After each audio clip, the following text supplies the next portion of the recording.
எசேக்கியேல் 6ஆம் அதிகாரம். சிலை வழிபாட்டிற்கு எதிரான ஆண்டவரின் கண்டனம். ஆண்டவரின் வாக்கு எனக்கு அருளப்பட்டது. மானிடா, நீ இஸ்ரேலில் மலைகளுக்கு நேராக உன் முகத்தை வைத்துக்கொண்டு அவர்களுக்கு எதிராக இறைவாக்கு உரைத்திடு. நீ சொல்ல வேண்டியது, இஸ்ரேல் மலைகளை, தலைவராகிய ஆண்டவரின் வாக்கை கேளுங்கள். மலைகளுக்கும் குன்றுகளுக்கும் மலை இடுக்குகளுக்கும் பள்ளத்தாக்குகளுக்கும் தலைவராகிய ஆண்டவர் இவ்வாறு கூறுகிறார்: ஞானை உங்கள் மேல் வாளை வர செய்து உங்கள் தொழுகை மேடுகளை அழிப்பேன். உங்கள் பலிபீடங்கள் இடிக்கப்பட உங்கள் தூப பீடங்கள் தகர்க்கப்படும். உங்களுள் கொலையுண்டோரை உங்கள் சிலைகளின் முன் விட்டறிவேன். இஸ்ரேல் மக்களின் பிணங்களை அவர்களுடைய சிலைகளின் முன் போடுவேன். உங்கள் பலிபீடங்களை சுற்றிலும் உங்கள் எலும்புகளை சிதற செய்வேன். நீங்கள் வாழும் எல்லா இடங்களிலும் நகர்கள் அழிக்கப்படும், தொழுகை மேடுகள் சிதைக்கப்படும். இதனால் உங்கள் பலிபீடங்கள் இடிக்கப்பட்டு பாழாக்கப்படும், உங்கள் சிலைகள் உடைத்து நொறுக்கப்படும், உங்கள் தூப பீடங்கள் தகர்க்கப்படும், உங்கள் கைவேலைப்பாடுகள் அழித்தொழிக்கப்படும். கொலையுண்டோரும் உங்கள் நடுவில் வீழ்ந்து கிடப்பர். அப்போது நானே ஆண்டவர் என்பதை நீங்கள் அறிந்து கொள்வீர்கள். ஆயினும் நீங்கள் நாடுகளுக்குள்ளே சிதறடிக்கப்படும் போது வாளுக்கு தப்பும் சிலரை எஞ்சியோராக நான் வேற்றினங்களுக்கிடையே விட்டு வைப்பேன். இவ்வாறு வேற்றினங்களுக்கிடையே சிறைப்படுத்தப்பட்டு உயிர் தப்புவோர் என்னை நினைவு கூர்வர். ஏனெனில் என்னை விட்டு விலகி விபச்சாரம் செய்த தங்கள் இதயத்தையும் சிலைகள் மீது காமுற்ற தங்கள் கண்களையும் குறித்து தங்களையே நொந்து கொள்ள செய்வேன். அவர்கள் தங்கள் அருவருப்பான எல்லா செயல்களுக்காகவும் எல்லா கேடுகளுக்காகவும் தங்களை தாங்களே வெறுப்பர். அப்போது நானே ஆண்டவர் என்றும் இக்கேட்டை அவர்களுக்கு வருவிப்பேன் என நான் பொய்யாக சொல்லவில்லை என்றும் அவர்கள் அறிவார்கள். தலைவராகிய ஆண்டவர் கூறுவது இதுவே: நீ கையடித்து காலை உதறி சொல், ஐயோ கேடு! இஸ்ரேல் வீட்டாரின் எல்லா தீய அருவருப்புகளுக்காகவும் அவர்கள் வாளாலும் வறட்சியாலும் கொள்ளை நோயாலும் மடிவர். தொலையில் இருப்போர் கொள்ளை நோயால் மடிவர், அருகில் இருப்போர் வாளால் வீழ்வர். மீந்திருந்து முற்றுகையிடப்படுவோரோ வறட்சியால் சாவர். இவ்வாறு அவர்கள் மேல் என் சீற்றத்தை தணித்து கொள்வேன்.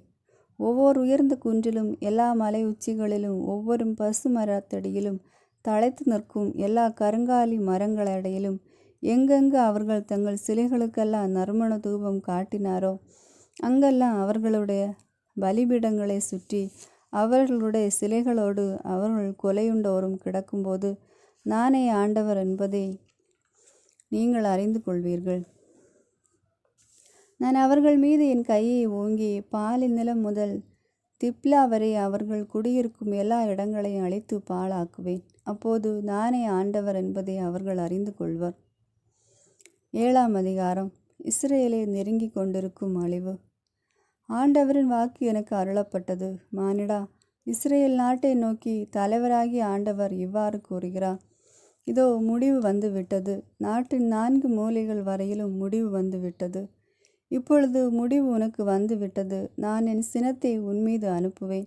உன் நடத்தைக்கு ஏற்றபடி உனக்கு தீர்ப்பிடுவேன். வெறுப்புக்குரிய உன் எல்லா செயல்களுக்கு தக்க பதிலடி கொடுப்பேன். என் கண்களில் உனக்கு இரக்கம் இராது. நான் உன்னை தப்ப விடேன். மாறாக உன் நடத்தைக்கு அருவருப்புகளுக்கு ஏற்ப உனக்கு பதிலடி கொடுப்பேன். அப்போது நானே ஆண்டவர் என்பதை நீங்கள் அறிந்து கொள்வீர்கள். தலைவராகிய ஆண்டவர் கூறுகிறார்: இதோ வருகின்றது தீங்கு மேல் தீங்கு. முடிவு வந்து விட்டது, வந்து விட்டது. முடிவு உனக்கு எதிராக அது எழுந்து விட்டது. இதோ அது வருகின்றது. நாட்டில் வாழ்வோனே, உனக்கு கேடு காலம் வந்து விட்டது. அந்த வேளை வந்தே விட்டது. அது மகிழ்ச்சி நாளல்ல, குழப்பத்தின் நாளை நெருங்கிவிட்டது அந்நாள். இப்போது விரைவில் என் சீற்றத்தை உன்மேல் பாய்ச்சி என் சினத்தை ஆற்றிக்கொள்வேன். உன் வழிகளுக்கு ஏற்ப உனக்கு தீர்ப்பிட்டு உன் அருவருப்புகளுக்கு தக்கபடி உனக்கு பதிலடி கொடுப்பேன். என் கண்களில் உனக்கு இரக்கமிராது. நான் உன்னை தப்ப விடேன். மாறாக உன் நடத்தைக்கும் உன் நடுவில் இருக்கும் அருவருப்புகளுக்கு ஏற்ப உனக்கு பதிலடி கொடுப்பேன். அப்போது நானே ஆண்டவர் என்றும் நானே தாக்குகிறேன் என்றும் நீங்கள் அறிந்து கொள்வீர்கள். இதோ அந்த நாள் வந்து விட்டது. கேடுகாலம் நெருங்கிவிட்டது. அநீதி துளிர்த்து விட்டது. செருக்கு அரும்பிவிட்டது. வன்முறை கொடுமையின் கோலாக வளர்ந்துள்ளது.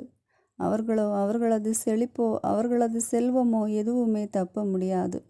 அவர்கள் யாருமே மேன்மையுடன் திகழ முடியாது. அந்நேரம் வந்து விட்டது. அந்நாள் நெருங்கி விட்டது. வாங்குவோர் மகிழ வேண்டாம், விற்போர் வருந்த வேண்டாம், ஏனெனில் அக்கூட்டத்தினர் அனைவருமே சினத்துக்கு இலக்காகிவிட்டனர். அவர்கள் இன்னும் உயிருடன் இருந்ததால் கூட விற்றோர் விற்கப்பட்ட பொருளை மீண்டும் அடையவே முடியாது. ஏனெனில் அக்கூட்டத்தினர் அனைவரையும் பற்றிய இக்காட்சி மாறாது. அவர்கள் தீயவராயிருப்பதால் எவரும் தம் உயிரை நிலைக்க செய்ய முடியாது. அவர்கள் எக்காலம் ஊதி எல்லாவற்றையும் தயார் நிலையில் வைத்திருந்தாலும் போரிட செல்வோர் யாரும் இல்லை. ஏனெனில் என் சினம் அக்கூட்டத்தினர் அனைவர் மேலும் உள்ளது. இஸ்ரேலின் பாவங்களுக்கான தண்டனை. வெளிப்புற வாளும் உட்புற பஞ்சமும் கொள்ளை நோயும் உள்ளன. வயலில் இருப்போர் வாளால் மடிவர், நகரில் இருப்போரையோ பஞ்சமும் கொள்ளை நோயும் விழுங்கும். அவர்கள் சிலர் பிழைத்து தப்பி ஓடினாலும் அவர்கள் ஒவ்வொருவரும் மலைகளில் தம் குற்றங்களுக்காக பள்ளத்தாக்கு புறாக்களைப் போல புலம்புவர். கைகளெல்லாம் வலுவிழந்து போகும், முழங்கால்களெல்லாம் தண்ணீரைப் போல் ஆகிவிடும். அவர்கள் அனைவரும் சாக்கு உடை உடுத்தி கொள்வர். திகில் அவர்களை மூடிக்கொள்ளும். முகங்களெல்லாம் வெட்கி நாணும். அவர்களின் தலைகளெல்லாம் மொட்டை அடிக்கப்படும். தங்கள் வெள்ளியை வீதிகளில் எறிவர். பொன் அவர்களுக்கு தீட்டுள்ள பொருள் போலிருக்கும். ஆண்டவரது சீற்றம் பொங்கும் அந்நாளில் அவர்களின் வெள்ளியாலும் பொன்னாலும் அவர்களை விடுவிக்க இயலாது. அவர்கள் மனநிறைவு பெறுவதும் இல்லை, அவர்களின் வயிறு நிரம்புவதும் இல்லை.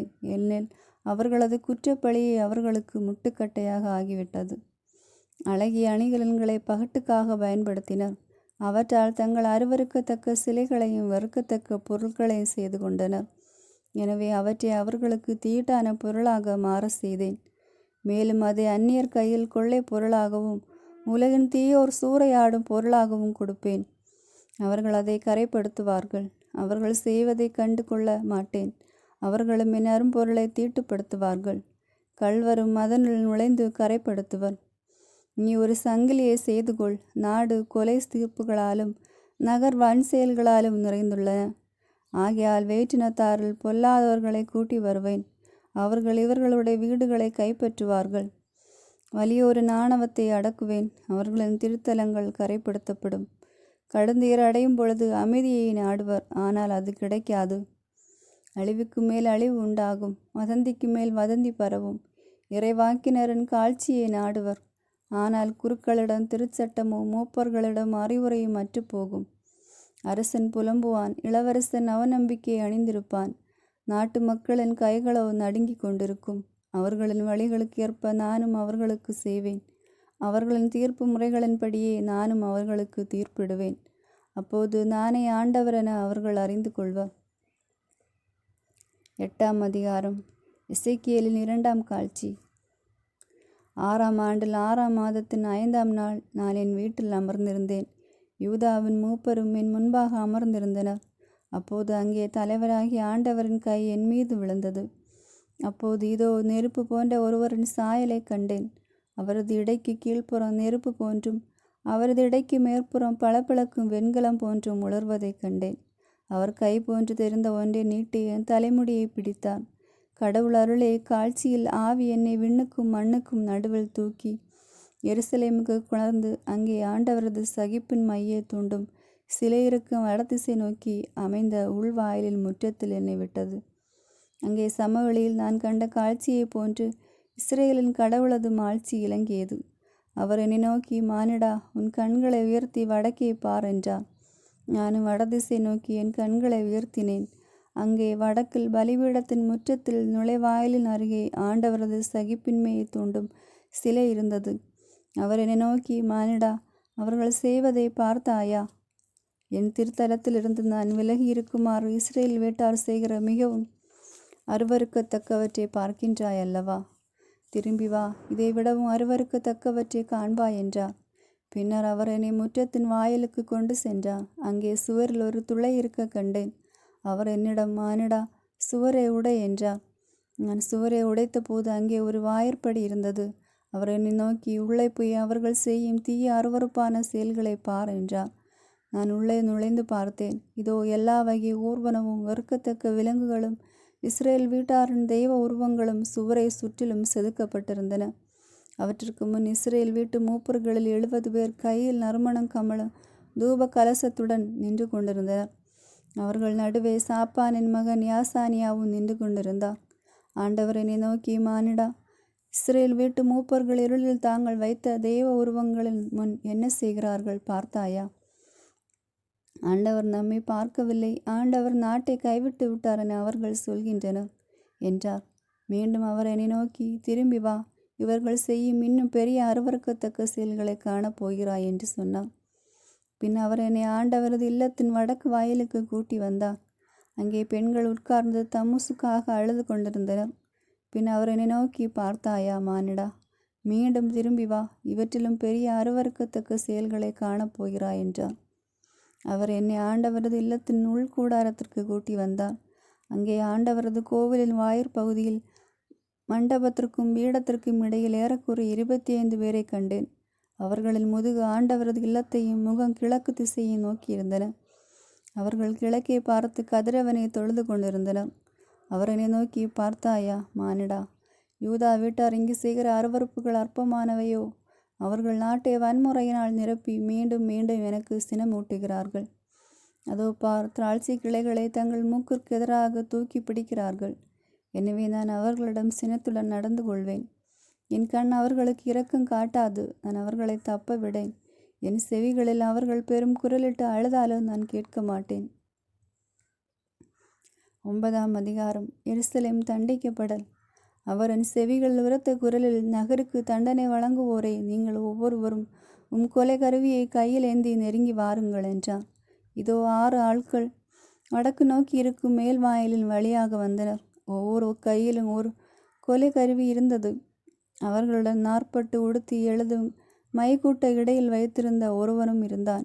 இவர்கள் உள்ளே வந்து வெண்கல பீடத்தின் அருகில் நின்றனர். அப்பொழுது இஸ்ரேலின் கடவுளது மாட்சி அது தங்கியிருந்த கெருபுகளை விட்டு மேலெழுந்து இல்லத்தின் வாயிற்படிக்கு வந்தது. உடனே ஆண்டவர் 40 உடுத்தி எழுதும் மைக்கூட்டை தம் இடையில் வைத்திருந்த அம்மனிதரை அழைத்தார்.